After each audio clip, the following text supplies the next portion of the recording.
You're listening to Civic Media. You can tune into any of our live shows on any radio station across the state with the Civic Media app. Find us in your phone's app store and listen anytime, anywhere. Good morning. Welcome to Matt and Air on Air. Jane Matt and Air, Greg Bach, and Calvin Butenoff coming to you live from our home at Radio Park in Racine.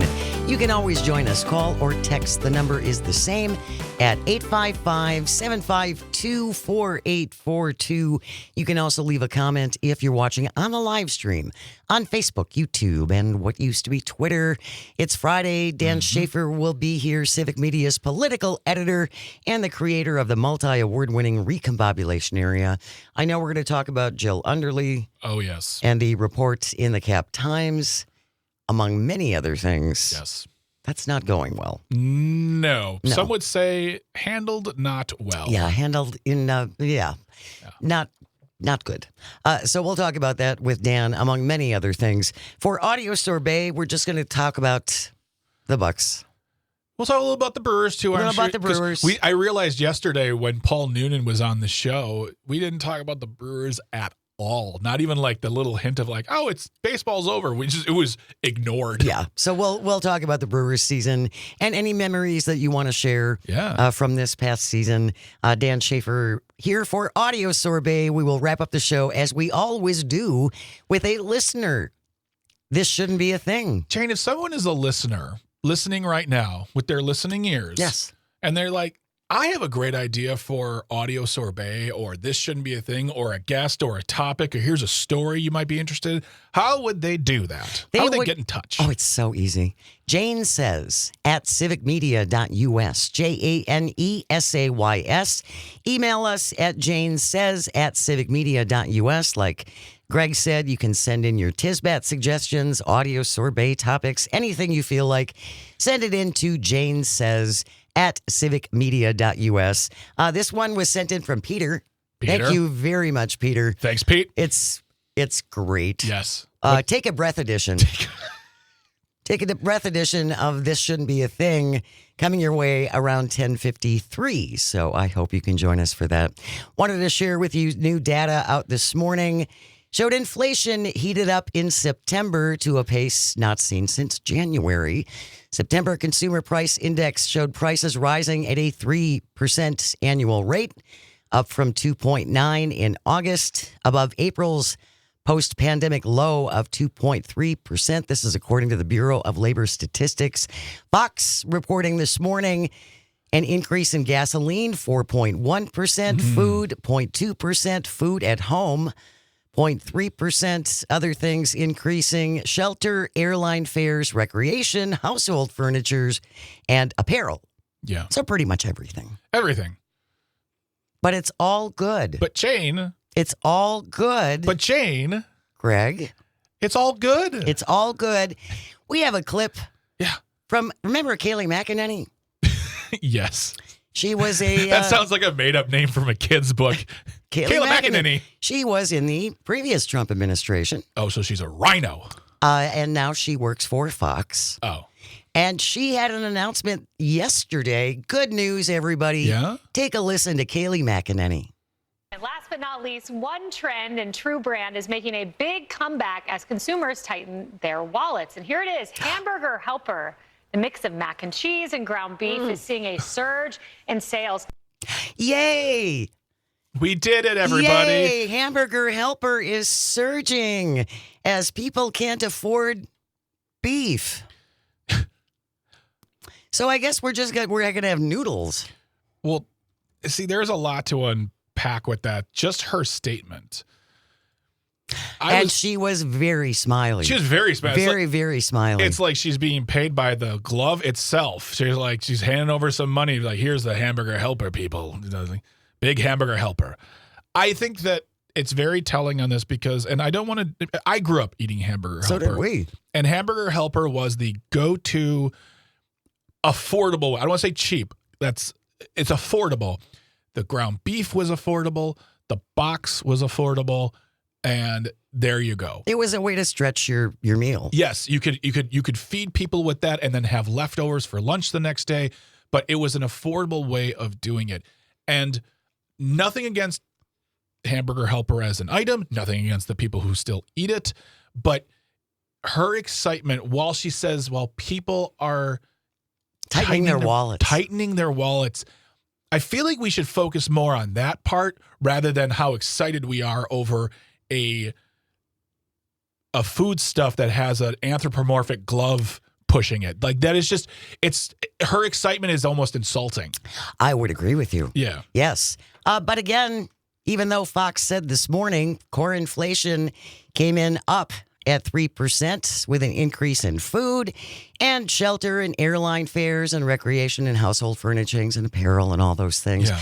But the president says not to worry. Really? Everything is good. Oh. Calvin, play that clip, please, from the president of the United States. The only cost that's really up is beef, and the fake news only wants to talk about beef. And what I did is I made it possible for those people to survive. They're incredible people. But they were being decimated by other countries, and I didn't want that to happen. So prices are way down, groceries are down, everything's down, energy's way down. Yeah. Even interest rates with a bad chairman of the Fed. He's terrible. Everything's way down. He's your chairman, dude. Everything is way down.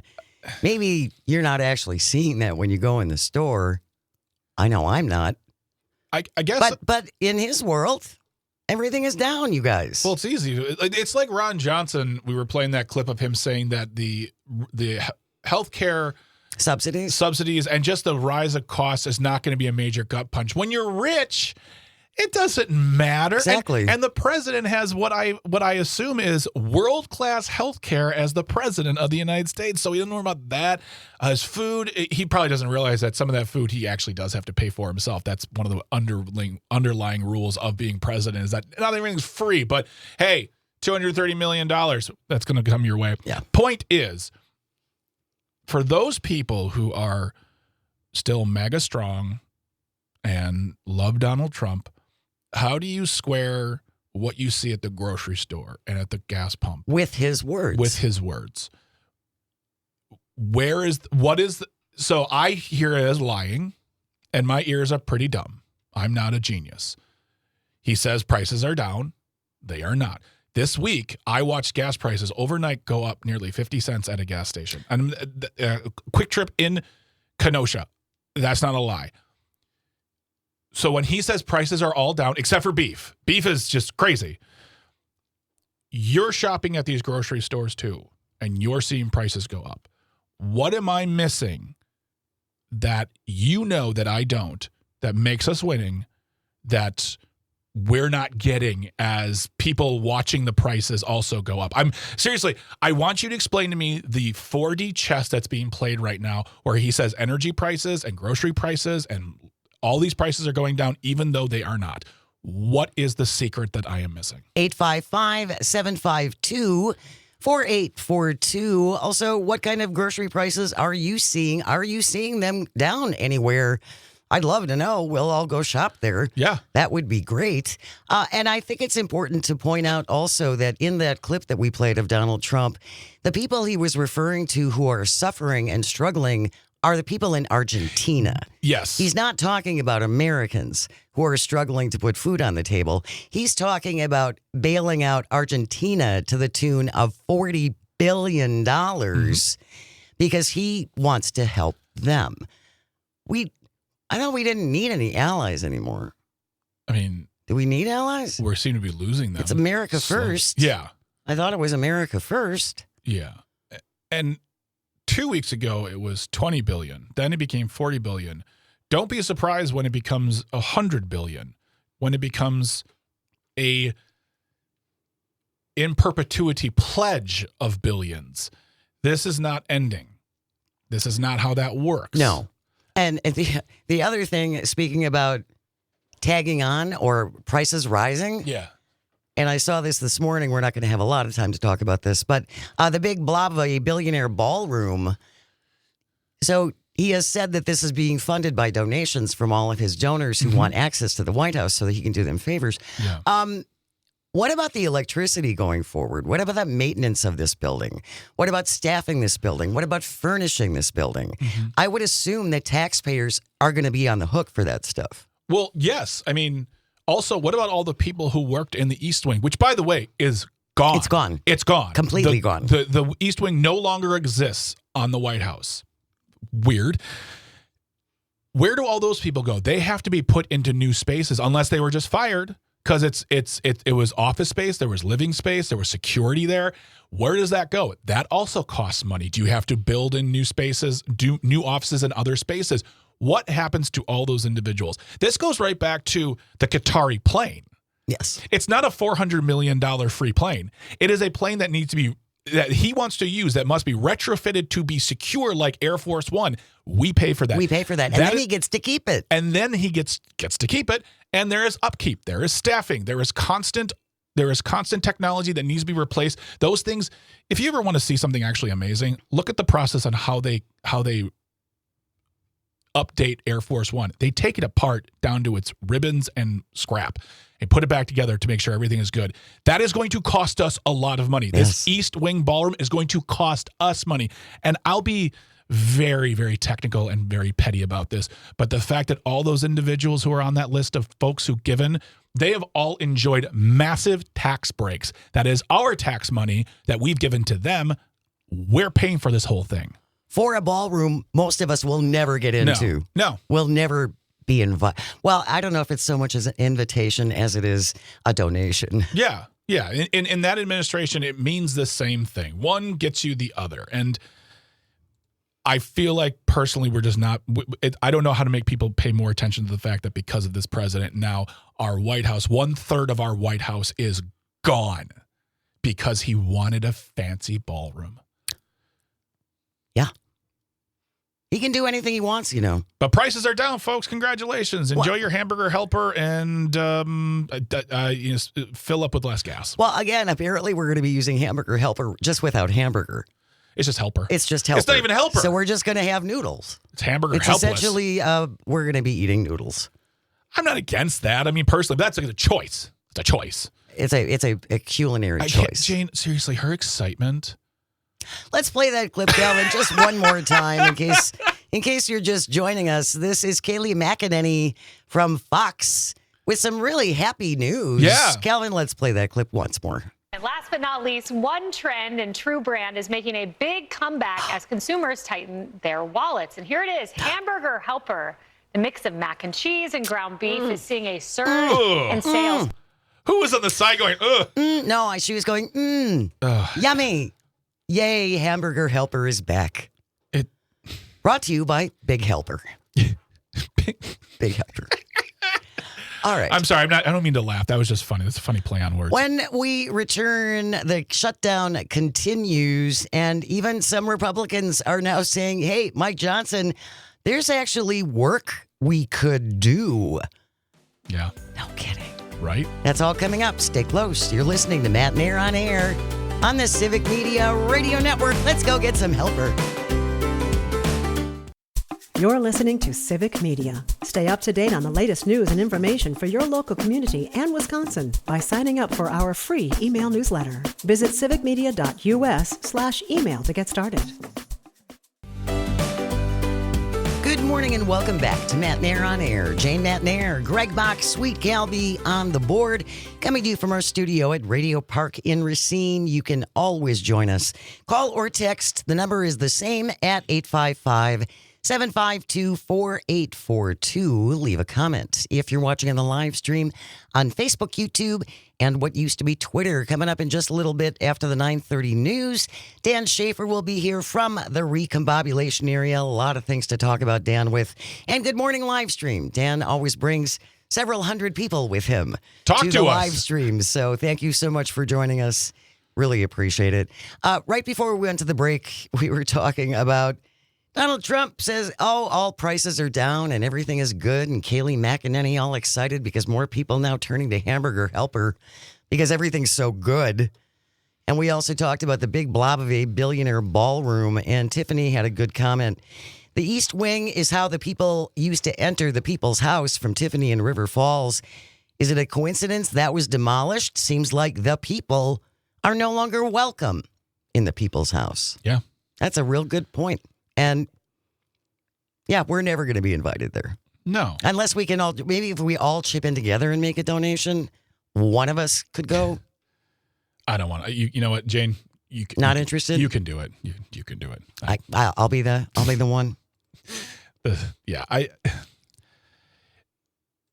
There was a post, I think the Lincoln Project posted this on their Twitter account, which was the picture of the demolition of the East Wing, and they said a picture is worth 1,000 words. And like, It's heartbreaking. What are we going to have to say for ourselves? What are we going to have left if and when this is all over?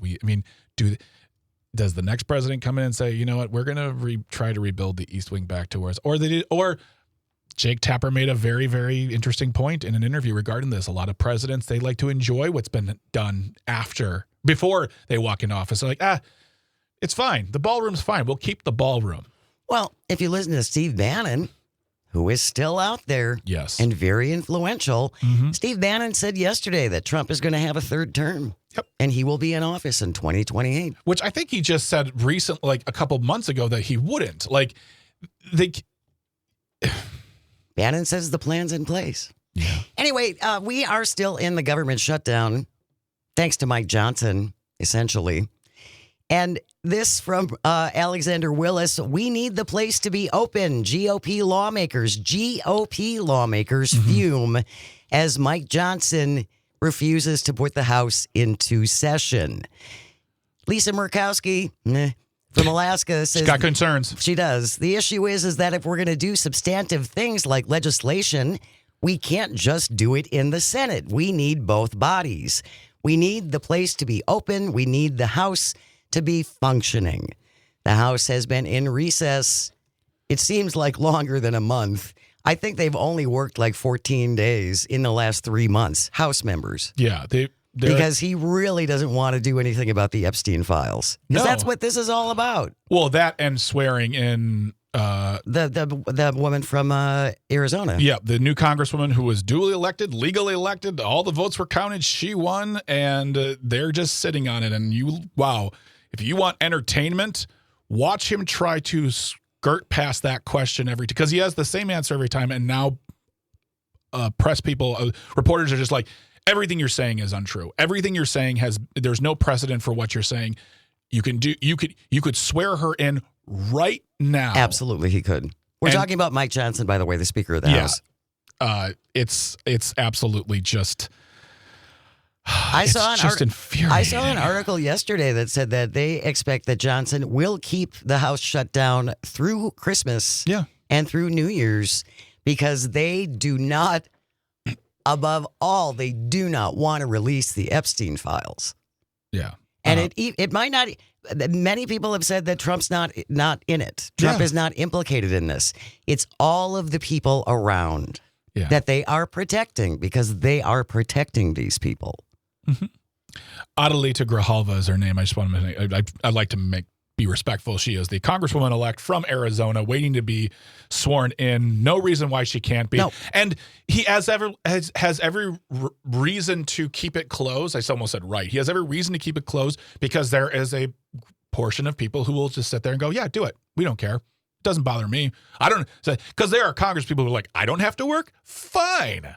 And there are people who voted for them saying, yeah, don't do it because we don't have to. Okay, cool. The business of this country is grinding to a halt. And it doesn't have to be. Nope.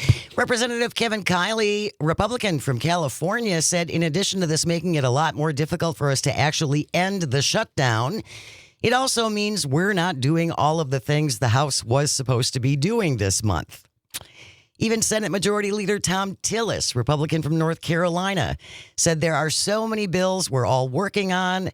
I'm working on a number of things. It requires you to be here.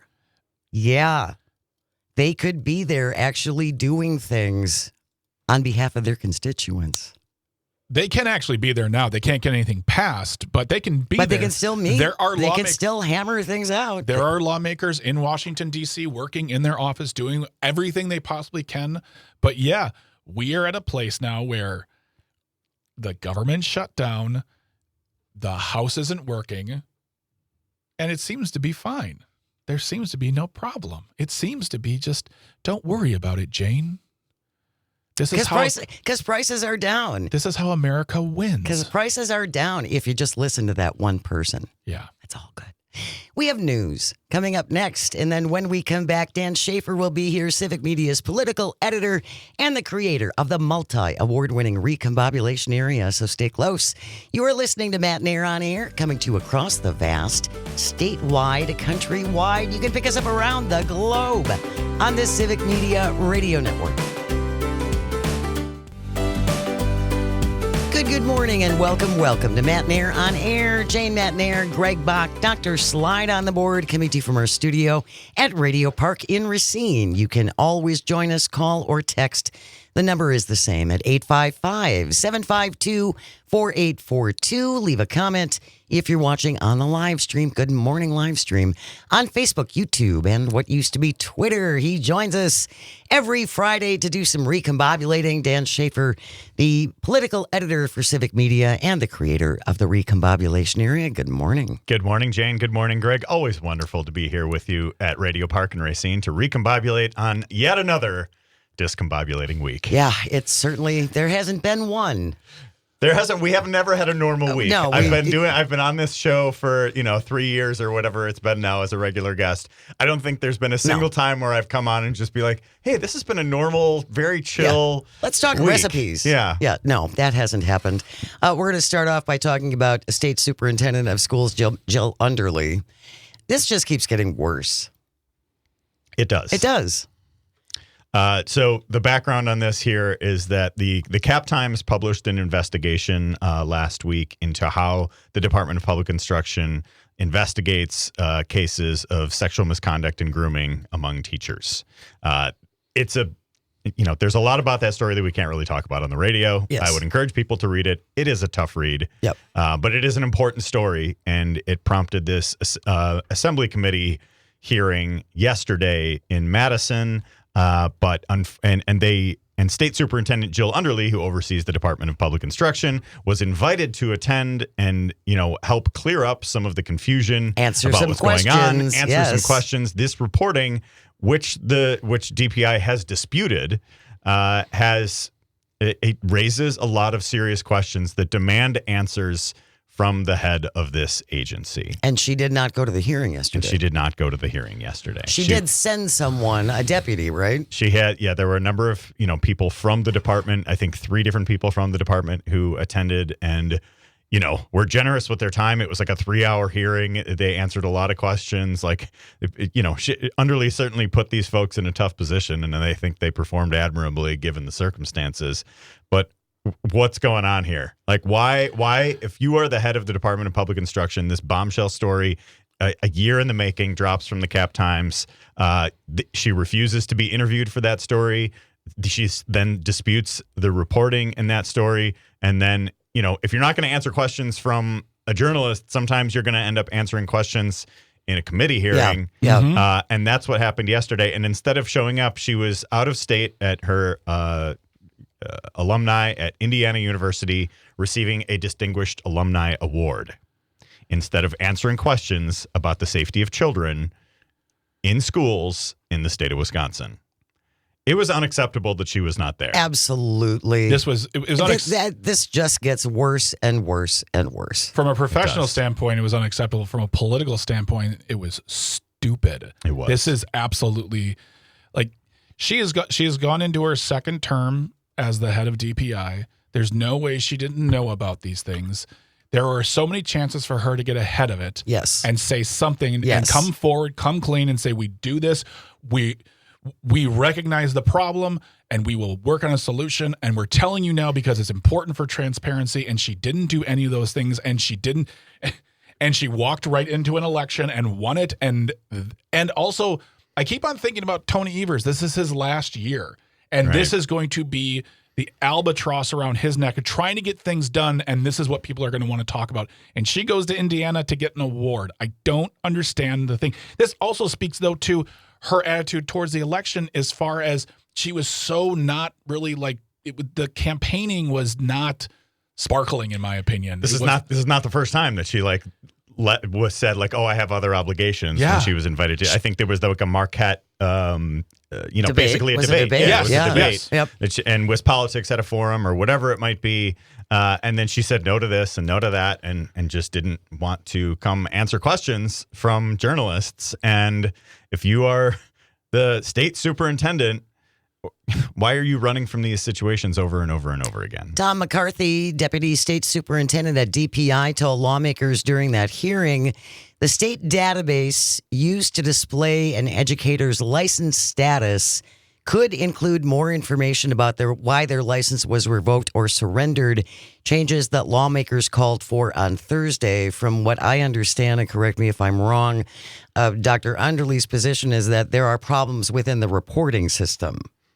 Yes. That seems to be the excuse. To a certain extent, yes, that's been part of it. There's also just and I think this is always a common complaint among people in Wisconsin for many years now. It's that they are under-resourced to be able to investigate these types of things, which I'm sure is a factor. But if that is the factor, then answer the questions and have that conversation if that is the factor. Right. And this is not something that's been going on this is not just like a blip. Right. Either. Yeah. Right. As the Cap Times reporting shows, they broke down what was going on from 2018 to 2023. And so more than 200 cases of, allegations of sexual misconduct and grooming that the department had investigated and kind of shielded those investigations from the public, made it hard to find out which teachers had been investigated, might be losing their licenses.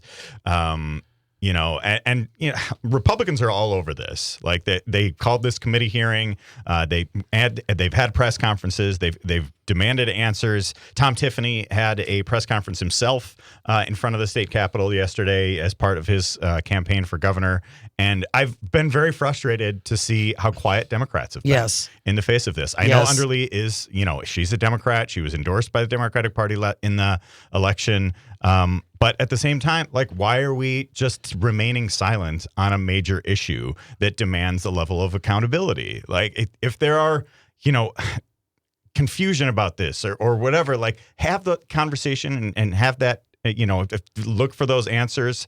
But by, again, burying your head in the sand and refusing to talk about this, it's just making the situation worse. And Democrats in the legislature, in the governor's office, the silence across the board on this has been really, really frustrating to see from a party that I often agree with. And really damaging. Yeah. I'm sorry, it's really damaging. It really takes, so it just makes it seem like you don't care about the health and safety of children. And that is something that, and I don't mean to swoop in politically, but that's something that the GOP can mine until the last moment. And I don't see a good end for Jill Underly. This seems like a resignable offense, because if this was 2 or 3 teachers or 2 or 3 investigations and over the course of 5 years, 5 years, I get that. 200 though, that's a problem that you all know about, and no one said anything. And the fact that you said nothing during an election, during your first term, you could have come into your term and said, "Hey, we found these problems, and we're going to fix them." And here's the fix for that. Exactly. Yes. Instead, they sat there. And honestly, the silence from the Democrats right now is indicative or reflective of the silence from her and her administration during the entirety of her first term, if you ask me. Right. If you're just joining us on Matt Nair on Air, Dan Schaefer is here, Civic Media's political editor, the creator of the Recombobulation Area. We're talking about Jill Underly, the head of the Department of Public Instruction, and this really damaging report that came out last week from the Cap Times about teachers looking like they were being shielded after accusations of sexual misconduct. Lawmakers asked the DPI officials who showed up at this hearing, who were cited in the Cap Times reporting, where educators were investigated for these offenses and then able to later reapply for their license. One official said some of those agreements were only for a year or 3 years or a defined period of time. We don't do that anymore. Well, there was the one story in the initial article from the Cap Times, the one story, I think it was the first teacher they referenced, he quit so he didn't get fired so he could keep his license. Right. There needs to be, I don't quit, fired. No, there needs to be a paper trail saying why this teacher left. And make it very simple. If it's They left because they're moving. Tick a box. They left because they're leaving the industry. Tick a box. If it's something like this, fill in the box that says other. But we need to know, regardless whether they're fired or they're leaving, why this happened. Transparency. And this Yeah. leaving to keep your license, are you out of your mind? Are you out of your mind right now? I am really surprised that no Democrats have made any waves on saying so. This is not how, like, you look at all the other, Al Franken, Robert Menendez. Bob Menendez. Gold Bar Bob. These Democrats who were wrong and did stupid things and bad things, they were held to account and they were made to leave office, or in Menendez's, go to jail. Go to prison. But the Wisconsin Democrats, I mean, has there been anything from the WisDems at all as an entity apart from the politicians? From the party, no. But I think, initially, like, okay, let's wait and see what comes out. The fact that she didn't show up in the hearing yesterday, it's terrible. I think it really changes the dynamic here. One Democratic state representative in that hearing, Representative Mike, I don't know if it's Barr or Bear, but he's from Verona and Dane County. He said on the record in that committee hearing, he said, quote, "I'm disappointed that Dr. Underly is not here. She should be here. I've conveyed to her that conveyed that to her team twice in the last week that she should be here, and she was not." Jenny on the live stream says, in the shadow of the Epstein files, the best thing Democrats can do is face this head on and justifiably demand Underly's resignation. And on top of that, it undercuts the demand of the release of the Epstein files. Yes. When you do not, the thing that you are asking for, when you do not take action, but you're asking others to take action, it undercuts your credibility to do that. You say, we want the Epstein files. Well, why aren't you holding your own person to account here? Mm-hmm. Where's that? It's hypocrisy, and it doesn't help anyone. And again, whether it's Epstein or this, we're talking about the safety and well-being of children.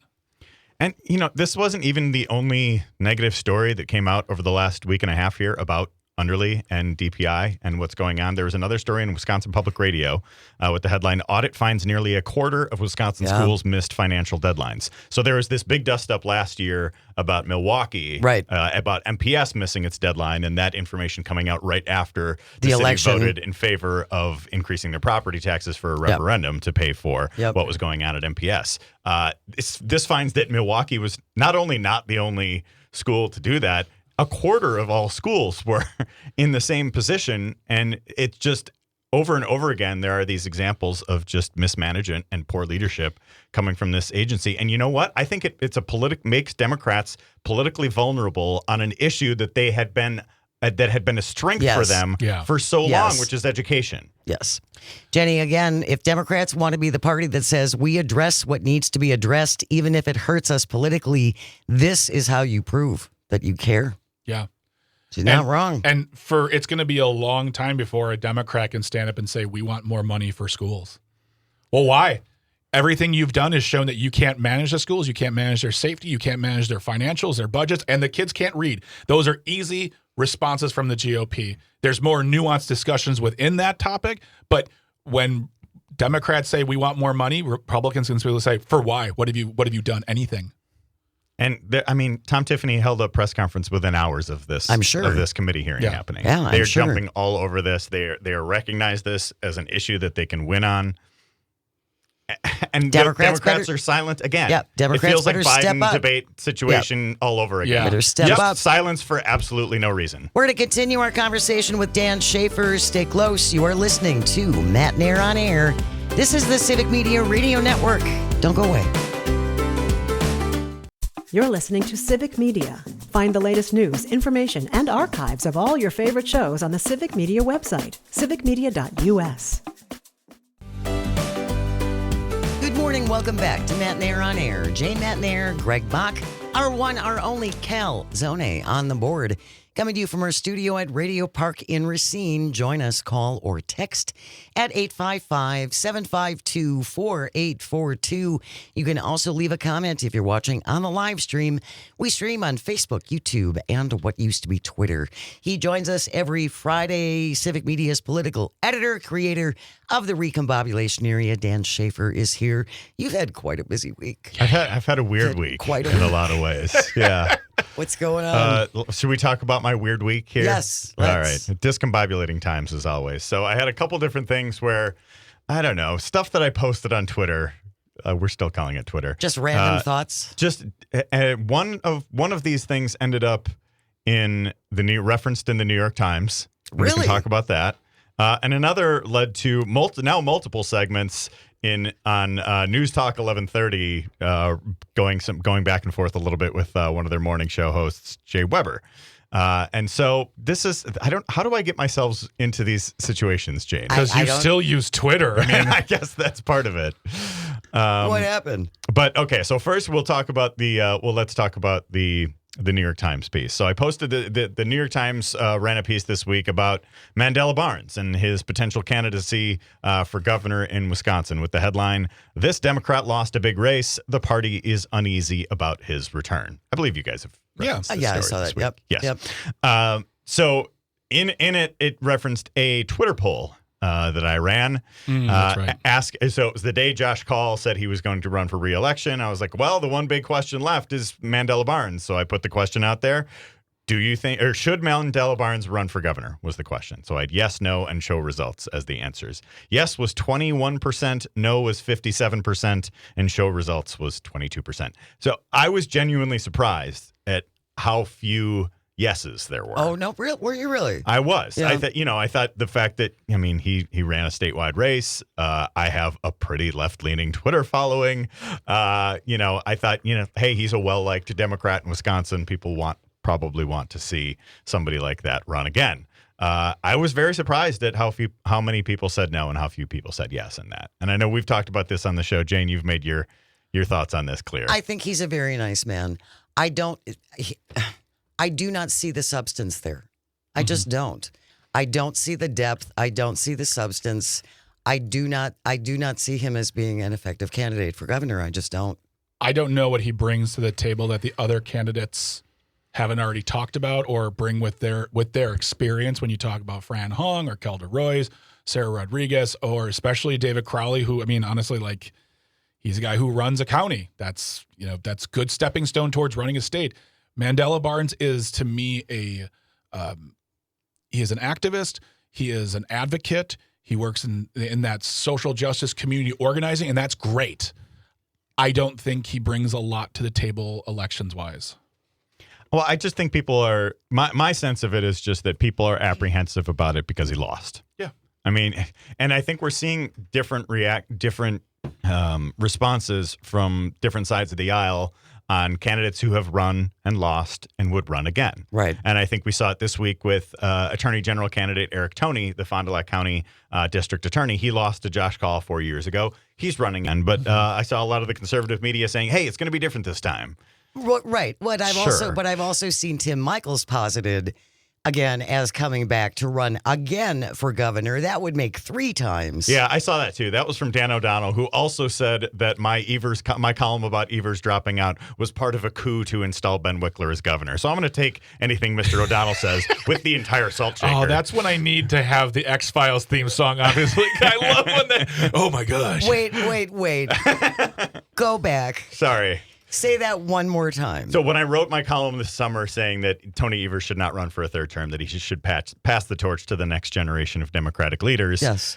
Dan O'Donnell talked about that column on his show, and he said at the time that this was part of a larger effort to push out Evers and install Ben Wickler as the candidate for governor, and that I was just kind of some sort of Trojan horse, I guess, for this idea. This, of course, nothing could be further from the truth. I just wrote the column because that's what I believed. Right. And Ben Wickler also, yeah, there we go.